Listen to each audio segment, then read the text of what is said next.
Students, आज हम देखेंगे कि लॉ ऑफ ग्रेविटेशन जो है क्या Newton third law of motion को ओबे करता है या नहीं। यानी हम अगर लॉ ऑफ ग्रेविटेशन की स्टेटमेंट पे जाएं तो सर आइजैक न्यूटन ने बात की थी कि इस कायनात की कोई सी भी दो मैटर ऑब्जेक्ट्स जो है अगर आप उनको सिलेक्ट कर लेते हैं तो उन दो ऑब्जेक्ट्स के दरमियान एक अट्रैक्टिव या मैं यूं कह सकता हूं कि एक वो कशिश जो कि एक दूसरे को अपनी तरफ खींच रही है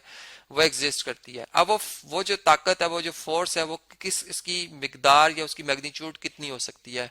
उसका अगर हमें अंदाजा लगाना हो तो हम उन दोनों ऑब्जेक्ट्स के जो मैसेज हैं उनका प्रोडक्ट ले लेंगे और उन प्रोडक्ट को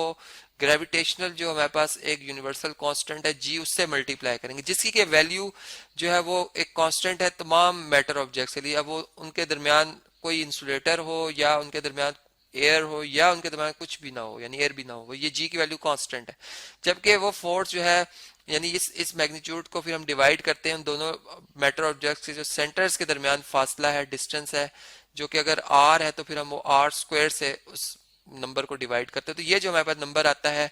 जो कि न्यूटन्स में इसके यूनिट्स में हम इसको मेजर करेंगे तो ये हमारे पास क्या होगा जी, ये वो उस फोर्स ऑफ अट्रैक्शन की मैग्नीट्यूड होगी जो कि न्यूटन ने अपने लॉ ऑफ ग्रेविटेशन में पेश की थी। अब हम ये देखते हैं कि आखिर इसमें जो न्यूटन्स का थर्ड लॉ ऑफ मोशन है क्या ओबे हो रहा है या नहीं हो रहा है। यानी अगर चले ये ए ऑब्जेक्ट है जिसका मैस में m1 कह रहा हूँ, ये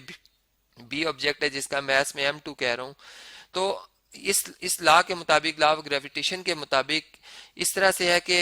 ये जो बॉडी है ए, ये बी के ऊपर एक फोर्स लगा रही है, ठीक है। और अगर मैं यूं बात करूं कि बी बॉडी ए बॉडी के ऊपर फोर्स लगा रही है, यानी फिर न्यूटन थर्ड लॉ भी इधर अप्लाई हो रहा है। अगर हम इस तरह से देखें कि फोर्स तो एक ही है जो कि पेयर में एग्जिस्ट कर रही है, और फिर वो फोर्स की मैग्नीट्यूड हमने देखा कि वो किस तरह से इंक्रीज और डिक्रीज कर सकती है। यानी मैसेज से किस तरह से इंक्रीज करती है कि मैसेज का प्रोडक्ट जो है अगर आपका पहले से ज्यादा आएगा तो, यानी अगर इस मैस को मैं और बढ़ा दूंगा और रेडियस को मैं कांस्टेंट कर लूंगा, इनके दरमियान जो डिस्टेंस उससे चेंज नहीं करता, तो ये फोर्स ज्यादा हो जाएगी। यानी इससे, और अगर मैस में कम कर देता हूँ किसी एक बॉडी का तो प्रोडक्ट के तौर पे वो कम आएगा मैस, और फिर उससे ओवरऑल मैस का प्रोडक्ट कम हो जाएगा, यानी फोर्स भी कम हो जाएगी। यानी इसका मतलब इनमें डायरेक्ट रिलेशन है। जबकि अगर हम ये बात यूं देखें कि अगर इन दोनों बॉडीज के दरमियान जो डिस्टेंस है, अगर फर्ज करें 1 मीटर है और उसको मैं थोड़ा सा बढ़ाकर 1.5 मीटर कर देता हूं, तो ये फोर्स पहले की निस्बत बहुत कम हो जाएगी। यानी कि इसका जो अफेक्ट पड़ता है डिस्टेंस को बढ़ाने से, वो उसके स्क्वायर टाइम, ऐसे लगता है जैसे हमने डिस्टेंस थोड़ा सा मामूली सा बढ़ाया था लेकिन फोर्स बहुत ज्यादा घट गई, और इसे डिस्टेंस थोड़ा सा कम किया यानी क्लोज किया तो फोर्स एकदम से ज्यादा होगी। इसलिए हम इसे स्क्वायर टाइम्स जो है वो कहते हैं कि ये इसके फोर्स जो है इन्वर्सली प्रोपोर्शनल है। तो फिर अगर ओवरऑल इन दोनों रिलेशंस को अगर हम कंबाइन करके देखें तो हमें ये बात पता चलती है कि जो फोर्स है उसका जो ये यानी डायरेक्टली प्रोपोर्शनल है इस टोटल नंबर के, यानी जो कि m1 m2 over are square से हासिल होता है, ठीक है। यानी जो भी एक हमारे पास ये क्वांटिटी हासिल होती है उसके क्या ये डायरेक्टली प्रोपोर्शनल है। और अगर मैं इस प्रोपोर्शनैलिटी के साइन को इक्वालिटी में तब्दील करना चाहता हूँ तो फिर न्यूटन ने एक जो है वो कांस्टेंट यहाँ पे जो है इंट्रोड्यूस कराया था जिसे ग्रेविटेशनल कांस्टेंट जी कहा गया था, जो कि बाद में कैवेंडिश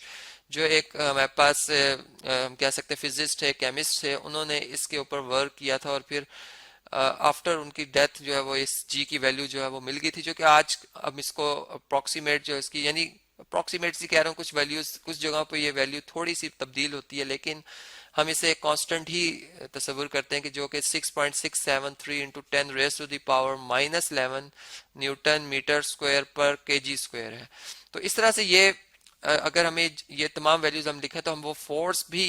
यानी उसकी मैग्नीट्यूड निकाल सकते हैं जो कि इन दो बॉडीज के दरमियान एग्जिस्ट करती है। यानी अब हम इसी बात को अगर इस तरह से हम समझ के देखें कि अर्थ जो है हमने देखा कि जी न्यूटन्स के मुताबिक जो है कि ये फोर्स जो है एक हर ऑब्जेक्ट के ऊपर लग रही होती है और वो ऑब्जेक्ट जो है जमीन की तरफ ही गिर रहा होता है। यानी हमें अस्यूम होता है कि सिर्फ जमीन ही जो है वो एक फोर्स लगा रही होती है ऑब्जेक्ट के ऊपर, जबकि ये ऑब्जेक्ट जो है अगर कुछ भी हो, बॉल हो, कोई पत्थर हो या कोई भी ऑब्जेक्ट हो, ये क्या जमीन पे फोर्स नहीं लगा रहा होता, तो ये लगा रहा होता, फिजिकली हमें नजर नहीं आ रहा होता, यानी हम इसे महसूस नहीं कर सकते। जैसे कि उस फोर्स को भी तो हम नहीं महसूस कर सकते जो अर्थ इस पे लगा रही है, लेकिन उसे हम देख सकते हैं, यानी हम उसे जब उस मोशन प्रोड्यूस होता है और बॉडी में जो एक्सलेरेशन प्रोड्यूस होती है उससे हम अंदाजा लगा सकते हैं कि वाकई एक फोर्स है और उसी की डायरेक्शन में बॉडी एक्सलरेट कर रही है। तो अब यहाँ पे अगर हम न्यूटन थर्ड लॉ को अप्लाई करके देखें तो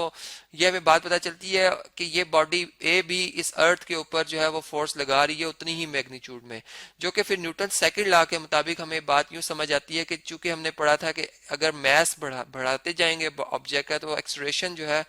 वो क्या हो जाएगी जी, कम होती जाएगी। और उसमें हम अगर फोर्स कांस्टेंट रखते हैं, यानी चूंकि अब वो जो एक इन दोनों में ताकत या एक वो फोर्स जो कि एग्जिस्ट करती है वो तो कांस्टेंट है, जितनी ताकत अर्थ इस पे लगा रही है ऑब्जेक्ट पे उतनी ही ताकत ये उस पे लगा रही है। अब चूंकि मैस अर्थ का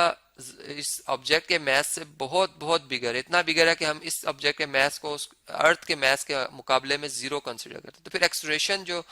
ये ऑब्जेक्ट अर्थ की यानी हम कह सकते हैं मोशन में प्रोड्यूस करेगा वो भी जीरो ही के हम उस यानी करीब करीब महसूस करते हैं। तो इस वजह से फिर हम ये कहते हैं कि हमारे पास जो हमें बज़ाहिर नजर नहीं आता कि ये फोर्स जो है वो ऑब्जेक्ट अर्थ पे लगा रहा है, लेकिन अगर हम इसको देखें बाय प्रॉपर्टी और कंसेप्ट के जो न्यूटन ने जो अपने लॉ ऑफ ग्रेविटेशन में पेश किया और जो न्यूटन थर्ड लॉ बताता है, तो उसमें वाकई हमें पता चलता है कि दूसरी ऑब्जेक्ट भी अर्थ के ऊपर उतनी ही फोर्स लगा रही होती है।